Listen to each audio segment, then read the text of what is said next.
Hi, I'm Ms. Roger, and welcome to Core Concepts in Algebra 2. Today's lesson is going to be on graphing linear functions. The Massachusetts curriculum frameworks are tied to this lesson, specifically FIF, Functions Interpreting Functions, number 4. Today's lesson objectives are to use the slope and y-intercept of an equation to graph a linear function, and to visually and algebraically understand the different types of slopes. Let's take a look at number 1. Sketch the graph of each line. The x-intercept is 4 and the y-intercept is -3. This is our x-axis and this is our y-axis. So what we're going to do is we're going to plot 4 on the x-axis. Now we're going to plot -3 on the y-axis. This indicates our x-intercept and our y-intercept. We're now going to create a line.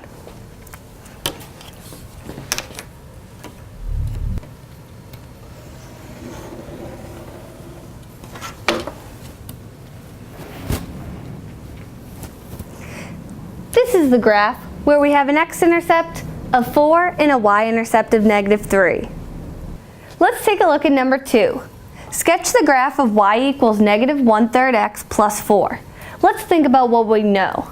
We know that this is our m value, which is our slope, and we know that 4 is our b value, which is our y-intercept. And this comes from slope-intercept form.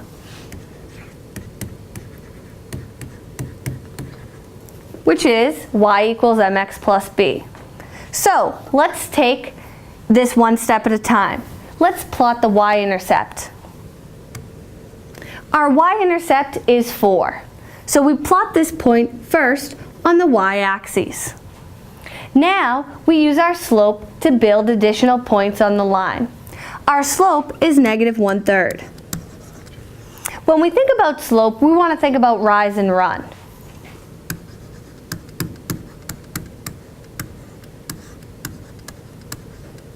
When we think about rise and run, we want to think about rise as up and down, and run as left and right.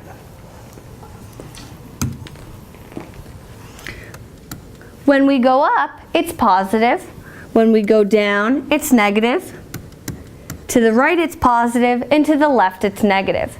So for this problem, I'm clearly thinking about going down -1, and to the right, 3. I could also think about this problem as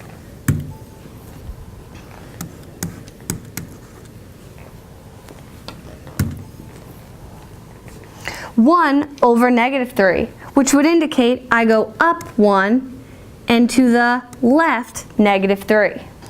We can either use this or this to plot the next point. So let's start at 4. I'm going to go down 1. I'm going to use this one. So if I go down 1 and to the right 3, 1, 2, 3, I have my next point. I can keep finding additional points on this graph. Down 1/3. I can also use this to plot additional points. Up 1 to the left 3. All of these points are going to be on my line.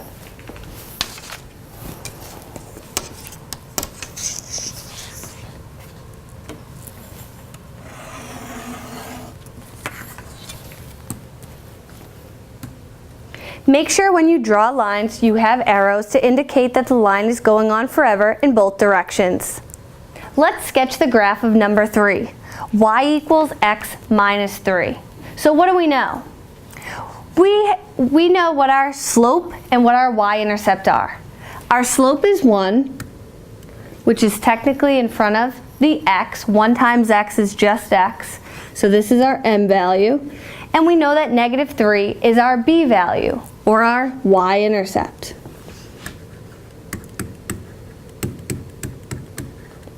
And this comes from slope-intercept form, y equals mx plus b. So let's graph the line. Our b value, or our y-intercept, can be plotted on the y-axis first. That's our first point. And to build additional points, we use our slope. We always want to think about slope as rise over run.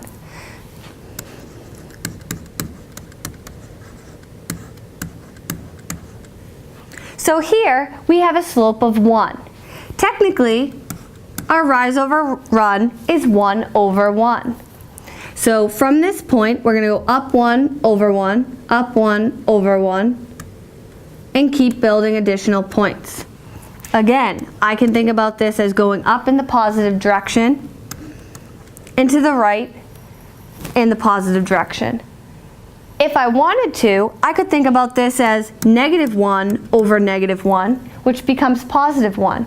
This would allow me to go down 1 and to the left 1, which is how I got those points. Now we can connect the points using a ruler.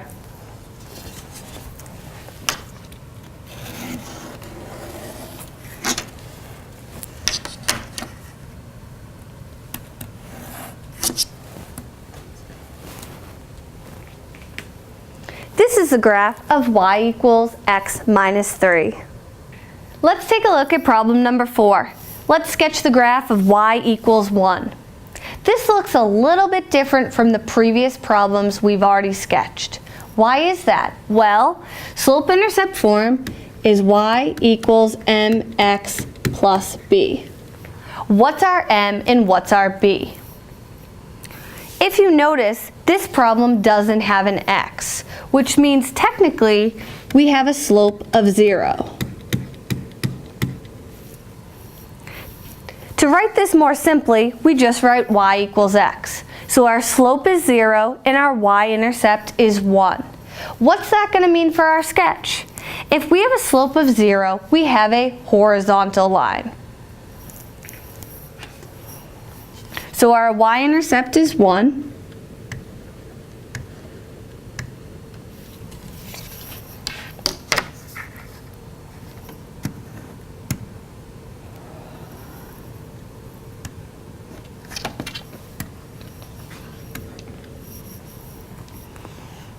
This is the graph of y equals 1. The reason why it's a horizontal line is because our slope is 0. We have two special lines in algebra. We have a horizontal line and a vertical line. If we were to have the case x equals 1, we would have a vertical line. For this type of problem, our slope is undefined.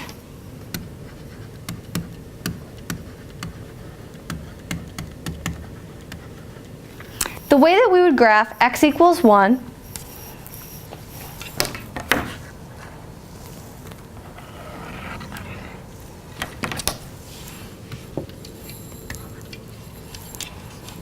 is like this. Be aware of these special lines as you work through algebra problems. Let's graph our last problem, y equals -3x minus 5. We now know that -3 is the slope and -5 is the y-intercept.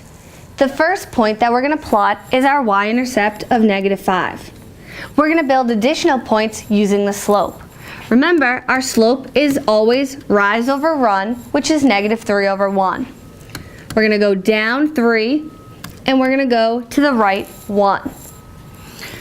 For this problem, we can't go down 3 with this given graph. So we're going to have to think about this as +3 over -1, which is going to allow us to go up 3 in the positive direction and to the left 1 in the negative direction.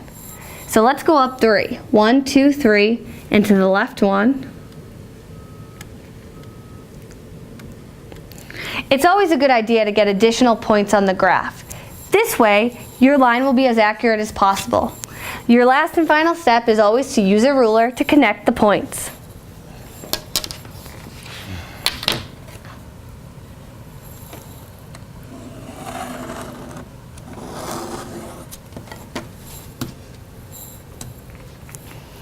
This is the graph of y equals -3x minus 5.